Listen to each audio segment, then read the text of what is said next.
स्वागत है आपका नई वीडियो में जो कि हम आपके साथ लेके आए हैं।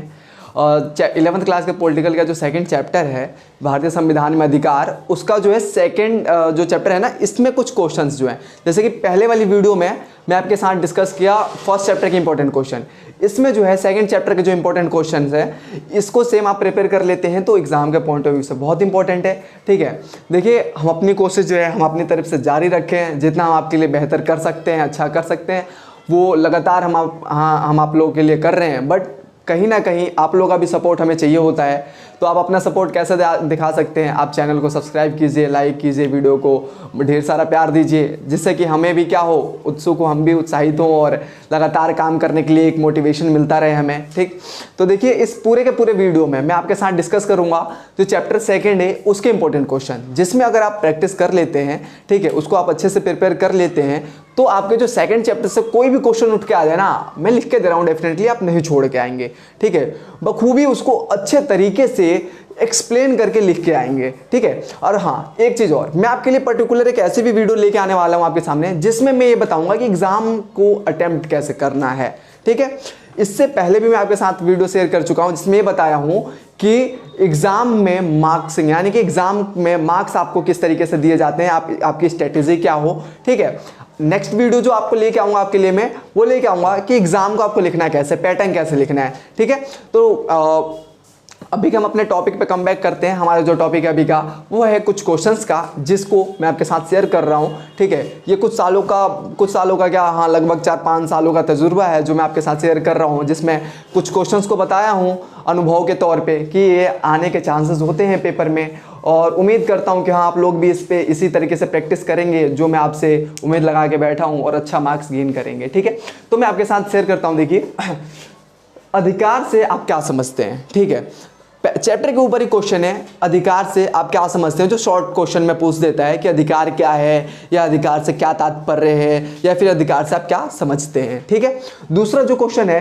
कर्तव्य से क्या अभिप्राय है। ठीक है, अधिकार और कर्तव्य, आपको पता है कि मौलिक अधिकार जो है वो हमें कर्तव्य को, मौलिक अधिकार के साथ साथ हमें कुछ कर्तव्य भी मिले हैं। ठीक है, तो अधिकार और कर्तव्य क्या हैं, इन दोनों के ऊपर क्वेश्चन शॉर्ट में बन सकता है। ठीक है, जैसे अधिकार से आप क्या समझते हैं, सेम वैसे ही कर्तव्य से क्या अभिप्राय है, क्या समझते हैं, क्या अर्थ है, इस तरीके से क्वेश्चन पूछ सकता है। पर जो बातें होंगी, जो आंसर होगा वो सेम वही होगा कि कर्तव्य क्या है। ठीक है, अगला, अधिकारों के घोषणा पत्र से क्या अभिप्राय है। ठीक है, अब देखिए अधिकारों का घोषणा पत्र, यानी कि आप अगर आपने मेरी वीडियो देखी होगी तो उसमें आपको मैंने एक एक बातों को, एक एक टॉपिक को क्लियर किया है कि अधिकार क्या है, कर्तव्य क्या, अधिकारों का घोषणा पत्र। अगर आप नहीं देखे हैं तो नीचे डिस्क्रिप्शन लिंक है, उसमें जाके अभी भी देख सकते हैं और नॉलेज ले सकते हैं वहां से। ठीक है, तो देखिए अधिकारों के घोषणा पत्र से क्या अभिप्राय है, इसमें आपको ये लिखना है कि अधिकारों का घोषणा पत्र क्या है, किसे कहते हैं।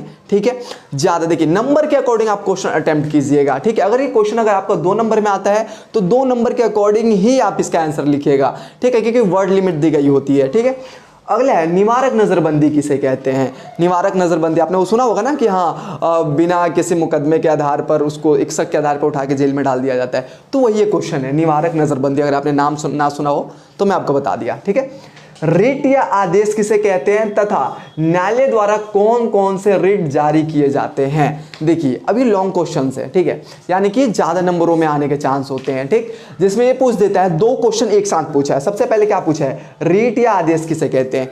सबसे पहले आप इसको एक्सप्लेन करेंगे पेपर में कि रिट क्या है और आदेश, या फिर ये दोनों क्या है, इसको एक्सप्लेन करेंगे अलग अलग विषय में।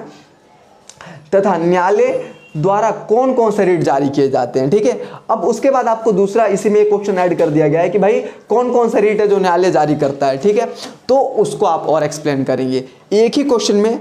ठीक है, 2 बातों को पूछा है तो आपको उस तरीके से लिखना है। ठीक, अगला क्वेश्चन हमारे कह रहे हैं नीति निर्देशक तत्व क्या है तथा इसका उद्देश्य लिखिए। देखिए आप बहुत बहुत समझदार बच्चे हैं, इसमें क्या है आपका नीति निर्देशक तत्व बताइए कि क्या है, उसके उद्देश्य क्या है वो आपको बताने हैं कि हाँ भाई नीति निर्देशक तत्व ये है और नीति निर्देशक तत्व के उद्देश्य ये हैं। ठीक है, उसके बाद से नीति निर्देशक तत्व की नीतियां क्या हैं। अब ये दोनों क्वेश्चन अलग अलग है।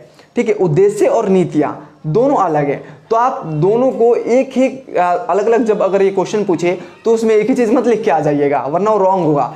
पहले क्वेश्चन को पढ़िएगा अच्छे से कि क्या पूछ रहा है, उसके अकॉर्डिंग आप आंसर लिखिएगा, ठीक है। अगला है मौलिक अधिकार किसे कहते हैं तथा इसके प्रकार लिखिए, ठीक है। इंपॉर्टेंट क्वेश्चन है, पूछता है एग्जाम में, पूछने का तरीका थोड़ा अलग हो सकता है पर पूछेगा जरूर, ठीक है। उसके बाद से इसमें क्या लिखना है, मौलिक अधिकार लिखने हैं कि मौलिक अधिकार क्या है, ठीक है। मौलिक अधिकार के कौन कौन से यहाँ पे प्रकार हैं, यानी कि आपको पता है कि आपके पास कितने मौलिक अधिकार है, उन्हीं को एक्सप्लेन करना है, लिखना है, ठीक है।